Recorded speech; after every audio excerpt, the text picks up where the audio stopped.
এটা হচ্ছে জাদুর ইলিশ গাছ। এই গাছ থেকে যত খুশি ইলিশ খেতে পারবে, আবার বাজারে বিক্রিও করতে পারবে। এই গাছের ইলিশ তুমি নিয়ে গেলে আবার আগের মতো ইলিশ ধরবে।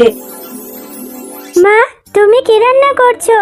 বড্ড খিদে পেয়েছে। এত দেরি করে রান্না করলে আমি খাবো কখন? এই তো রে টুম্পা, ডাল ভাত রান্না করছি, একটু পরে হয়ে যাবে রে মা, তুই একটু বস। এক্ষুনি তোর জন্য রান্না শেষ করে ভাত বেড়ে দিচ্ছি, তারপর পেট ভরে ভাত খাবি। রান্না করছো ডাল, আবার বলছো যে পেট ভরে ভাত খাবো। ডাল দিয়ে আবার পেট ভরে ভাত খাওয়া যায় নাকি?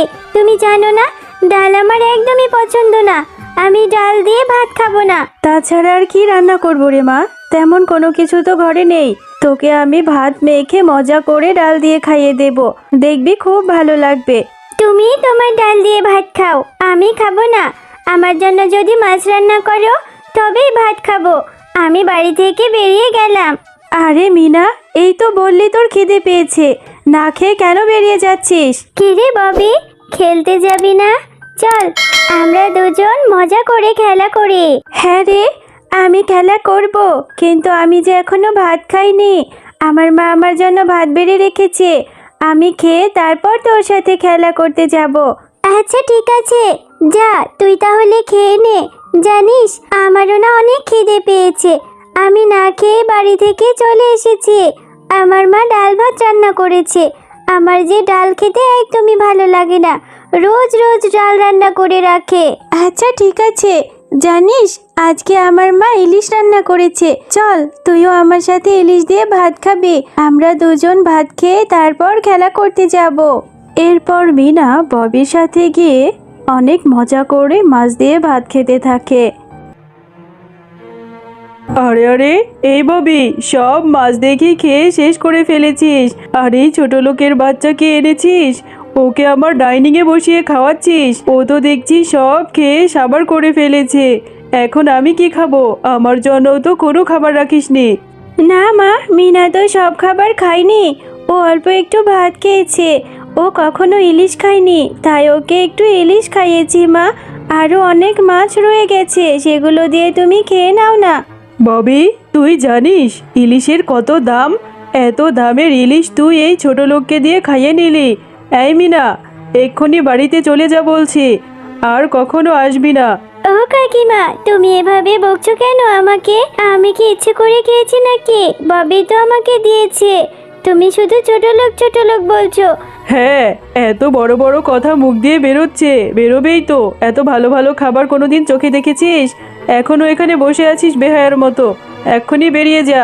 আচ্ছা কাকিমা, আমি বেরিয়ে যাচ্ছি, কিন্তু তুমি এই ইলিশ খাওয়ার জন্য আমাকে কত কিছু বললে। আমি ইলিশ কিনে তোমাকে দিয়ে যাব।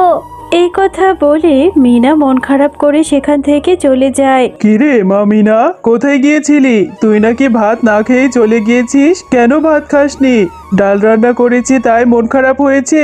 তোর জন্য তোর মা ডিম ভেজে রেখেছে, খেয়ে নে। না বাবা, আমি তো ভাত খেয়ে এসেছি। আমি ববিদের বাড়িতে গিয়েছিলাম, ববির সাথে ইলিশ দিয়ে ভাত খেয়েছি। জানো বাবা, আমাকে ববি ইলিশ খেতে দিয়েছে বলে ববির মা আমাকে অনেক বকাবকি করেছে। আমি ববির মাকে বলে এসেছি আমি ইলিশ কিনে ওদের ইলিশ ফেরত দিয়ে আসবো। তুই কেন ওদের বাড়িতে খেতে গেলি রে মা? ইলিশের যে অনেক দাম, আমি কি করে ইলিশ কিনে দেবো ওদেরকে বল? আমার কাছে যে অত টাকা নেই রে মা। আমি কিছু জানি না বাবা, তুমি যে করেই হোক ইলিশের ব্যবস্থা করে দেবে। আমাকে অনেক কিছু বলেছে, না হলে যে আমাকে ববির সাথে খেলতেও দেবে না কোনোদিন। তুমি যেভাবেই হোক ইলিশের ব্যবস্থা করে দেবে। মিনা, তোকে কত করে বললাম খেয়ে যা, না খেয়ে চলে গেলি। আবার বাঘিনীর বাড়িতে গিয়ে ইলিশ খেয়েছিস, এখন আবার তোকে ইলিশ কিনে দিতে হবে। আমরা অত টাকা কোথায় পাবো? আমাদের কি আর অত টাকা আছে ইলিশ কিনে খাওয়ার? আমি কিচ্ছু জানি না মা, যে করেই হোক আমাকে ইলিশ কিনে দেবে, আর না হলে তুমি নদী থেকে ইলিশ ধরে এনে দেবে। আচ্ছা মা, তুই মন খারাপ করিস না, আমি ওই সমুদ্রে যাব। ওখানে গিয়ে যদি ইলিশ ধরতে পারি তাহলে নিয়ে আসবো। তাহলে তো খুব মজা হবে বাবা। ও বাবা, তুমি কি আমাকেও তোমার সাথে নিয়ে যাবে? আমিও তোমার সাথে মাছ ধরতে যাব। বাবা, এই সমুদ্রে কি ইলিশ থাকে? কই, একটা ইলিশও তো দেখতে পাচ্ছি না। এখানে তো মনে হচ্ছে কোনো মাছই নেই। তুমি জাল ফেলে দেখো বাবা। এরপর মিনার বাবা সমুদ্রে বারবার জাল ফেলতে থাকে। বারবার জাল ফেলেও কোনো মাছ পায় না। মারে, দেখলি তো সমুদ্রে যে কোনো মাছ পেলাম না। মনে হয় এখানে কোনো মাছ নেই। চল বাড়িতে ফিরে যাই, আমরা অন্য একদিন দেখবো। না বাবা, আমি বাড়িতে যাব না। আমি যে করেই হোক ইলিশ নিয়ে বাড়িতে যাব। তুমি আরো জাল ফেলো, ইলিশ নিয়ে বাড়িতে যাব।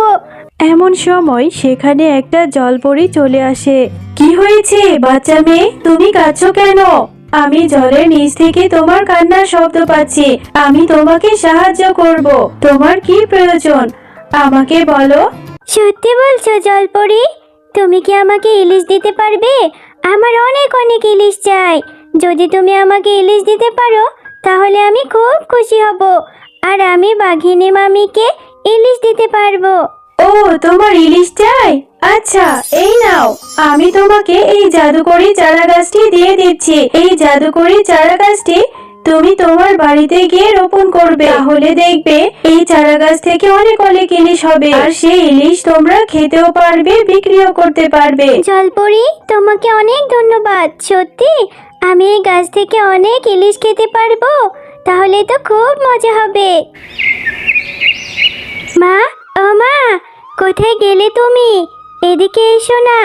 দেখো মা, আমি ইলিশের চারা এনেছি। আমাকে এই চারা গাছটা জলপরি দিয়েছে, আর বলেছে এই গাছ থেকে নাকি অনেক অনেক ইলিশ হবে। হ্যাঁ গো, তোমার মেয়ে কি বলছে? মাথা টাথা খারাপ হয়েছে নাকি? গাছ থেকে আবার ইলিশ হয়? এই গাছ তুই কোথায় পেলি রে? আর এই গাছে কি করে বা ইলিশ ধরবে? হ্যাঁ গিন্নি, সমুদ্রে যখন কোনো মাছ পায়নি তখন মিনা অনেক কান্নাকাটি করছিল। এমন সময় একটা জলপরি এসে এই গাছটি দিয়েছে। বলেছে এটা একটা জাদুর গাছ, এই গাছে নাকি অনেক ইলিশ হবে। দেখলে তো মা, এই জাদুর গাছটি এখন রোপণ করব। এরপর এই গাছ থেকে অনেক ইলিশ হবে, আর ওই বাঘিনীকে গিয়ে আমি ইলিশ দিয়ে আসবো। কিন্তু এই গাছগুলো তুই কোথায় রোপণ করবি রে মিনা? এই গাছে যদি ইলিশ হয় তাহলে তো সবাই চুরি করে নিয়ে যাবে। এই গাছটা কোথায় রোপণ করবি? আমি এই গাছটা আমাদের ঘরের চালের উপরে রোপণ করব। তাহলে আর কেউ চুরি করতে পারবে না। এরপর মিনা সেই চারা গাছটি তাদের চালের উপর রোপণ করে।